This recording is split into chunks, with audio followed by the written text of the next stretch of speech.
putusan yang akan kita bahas, putusan PN Bukit Tinggi 2 POTG 2014 PNBT Kabul 2605-2014 BPSK.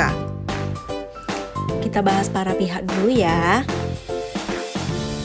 PT Adira Dinamika Multifinance yang berkedudukan di Jakarta beralamat di Jalan Nawawi nomor 8 Bukit Tinggi yang diwakili oleh Kepala Cabang berdasarkan surat kuasa dari direksi tanggal 2 Februari 2012 yang selanjutnya disebut sebagai pemohon keberatan. Selanjutnya, Lee Batman bertempat tinggal di Desa Taluk, Kecamatan Pariaman Selatan, Kota Pariaman, yang selanjutnya kita sebut sebagai termohon keberatan. Selanjutnya kita akan membahas soal kronologinya.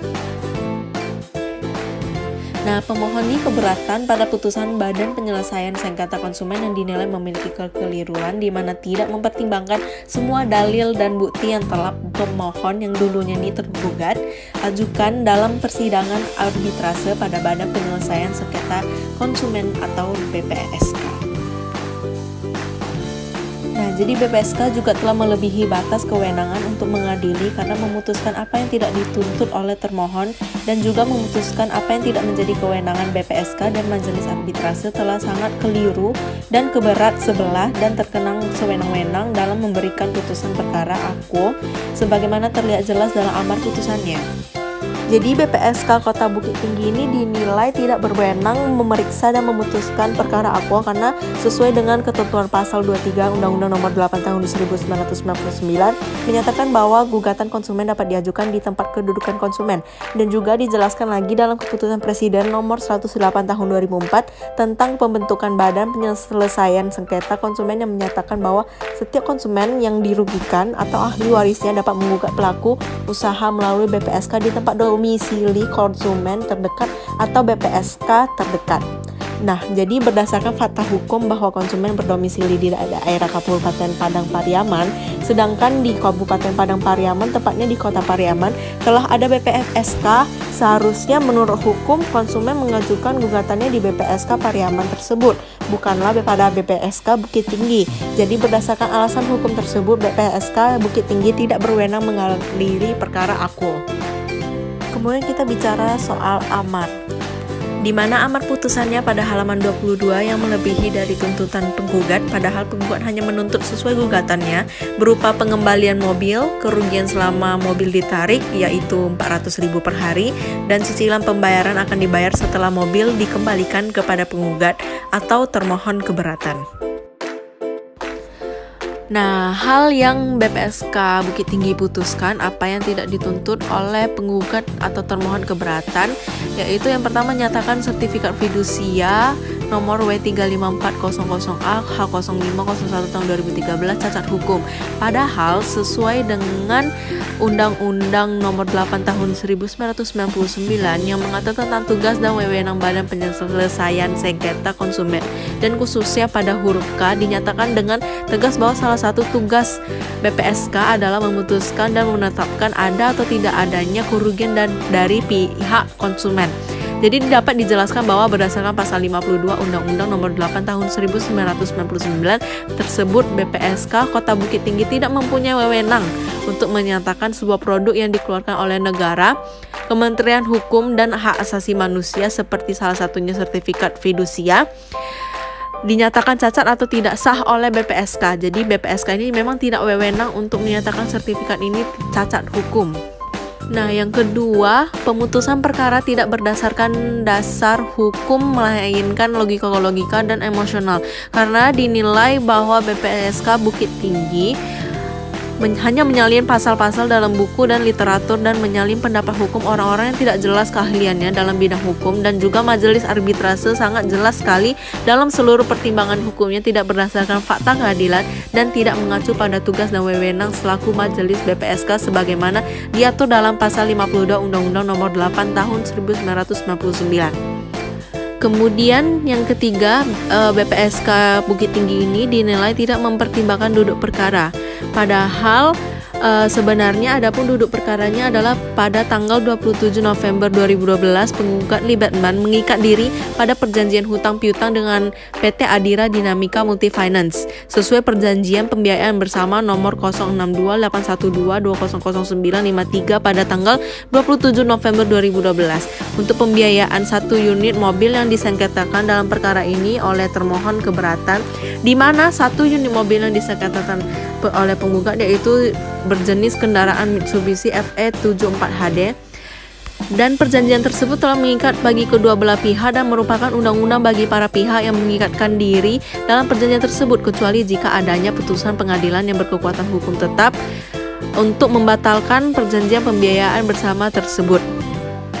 Nah, dengan ditandatanganinya perjanjian pembiayaan tersebut, timbullah hubungan hutang piutang antara termohon keberatan dan pemohon keberatan, yang mana berdasarkan perjanjian tersebut termohon keberatan berhutang kepada permohon keberatan Rp221.088.000 yang wajib dibayar oleh termohon keberatan dengan cara melakukan angsuran untuk jangka waktu 48 bulan dengan nilai angsuran per bulan sebesar Rp4.606.000 tiap bulannya.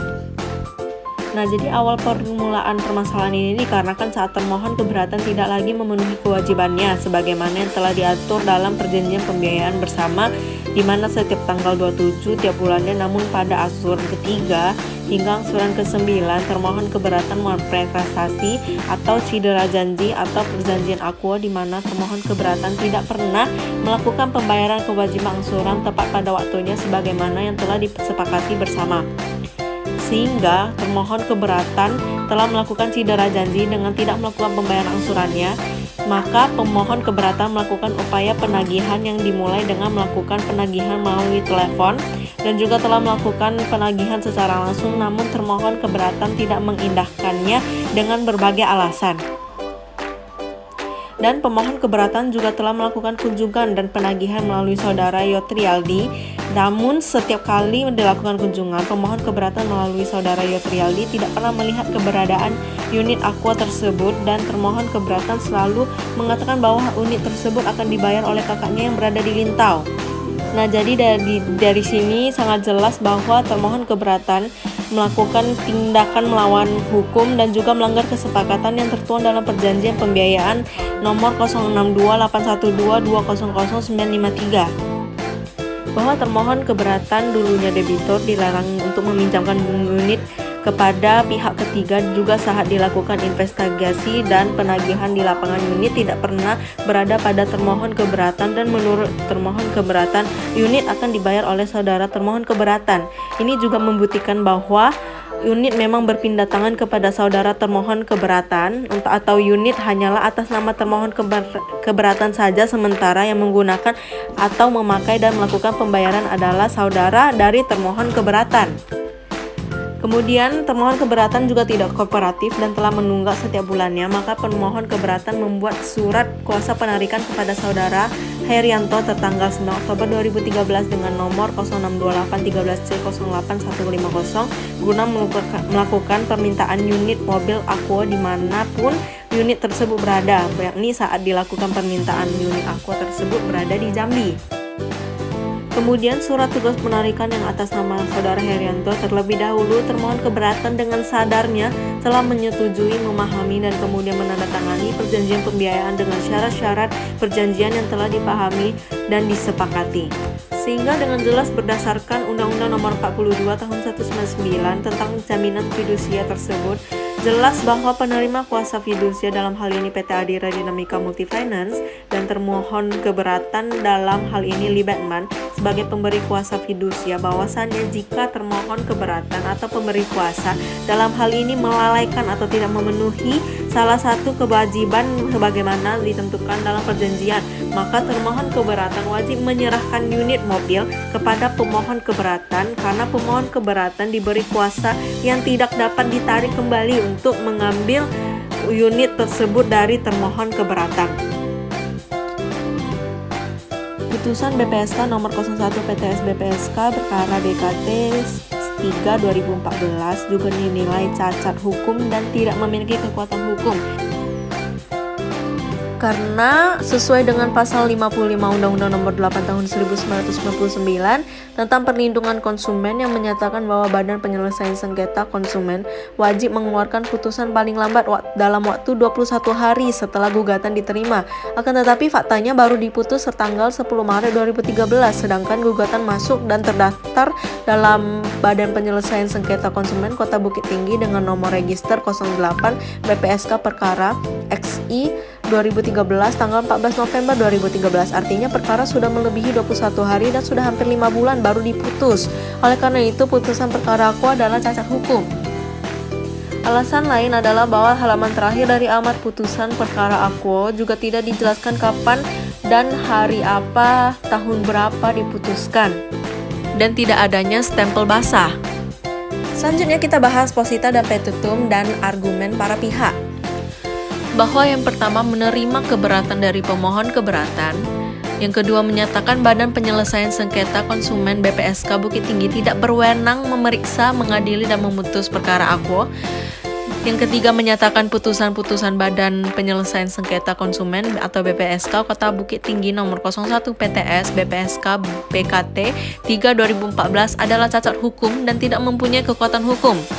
Yang nomor 4 membatalkan putusan Badan Penyelesaian Sengketa Konsumen BPSK Kota Bukit Tinggi nomor 01 PTS BPSK BKT 3 2014, dan kemudian nomor 5 menyatakan perjanjian pembiayaan bersama nomor 06281222000953 pada tanggal 27 November 2012 dengan jenis kendaraan Mitsubishi FET 74 HD nomor rangka MHMFE 74458 KO 10479 dengan nomor mesin 4D34TD65404 dengan nomor polisi BA9921ES adalah sah dan mengikat bagi penggugat dan tergugat dengan segala akibat hukumnya.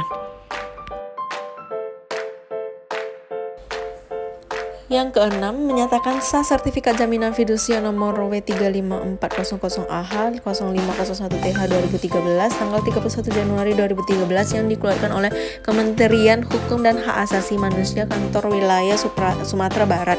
Yang ketujuh, menyatakan termohon keberatan ini telah wan prestasi. Dan kedelapan, menyatakan sah penarikan terhadap 1 unit objek jaminan fidusia yaitu 1 mobil truk Mitsubishi FE 74 HD. Dan yang kesembilan, menghukum penggugat untuk membayar segala biaya yang timbul dalam perkara ini. Kemudian, untuk putusan majelis hakim, yaitu majelis hakim memutuskan yang pertama mengabulkan permohonan keberatan sebagian, yang kedua membatalkan putusan Badan Penyelesaian Sengketa Konsumen Kota Bukit Tinggi nomor 01 PTS BPSK BKT 3 2014 tanggal 10 Maret 2014. Yang ketiga menyatakan perjanjian pembiayaan nomor 062812200953 tanggal 27 November 2012 adalah sah dan mengikat permohon dan termohon berikut dengan segala akibat hukumnya. Kemudian dari beberapa argumen dari majelis hukum bahwa majelis hukum memutuskan mengabulkan permohonan keberatan sebagian. Yang kedua membatalkan putusan Badan Penyelesaian Sengketa Konsumen Kota Bukit Tinggi nomor 01 PTS BPSK BKT 3 2014 tanggal 10 Maret 2014. Kemudian yang ketiga menyatakan perjanjian pembiayaan nomor 06128122000953 tanggal 27 November 2012 adalah sah dan mengikat pemohon dan termohon berikut dengan segala akibat hukumnya.